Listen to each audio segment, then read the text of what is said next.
હાલો, હું છું મેહુલ દવે. આજે આપણે કુટુંબની અંદર જૂના ગામના ચોકમાં હનુમાનજી મહારાજ બિરાજમાન છે તેના દર્શન કરીએ. સાથે રામેશ્વર મહાદેવ પણ બિરાજમાન છે તેના પણ દર્શન કરીએ. ઓમ નમઃ શિવાય, ઓમ નમઃ શિવાય, ઓમ નમઃ શિવાય.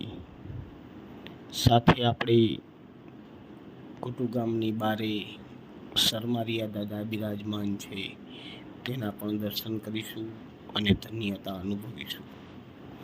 યક્ષસરોપાય જટાધરાય પિનાકહસ્તાય સનાતનાય દિવ્યાય દેવાય દિગંબરાય તસ્મૈ યગાય નમઃ શિવાય.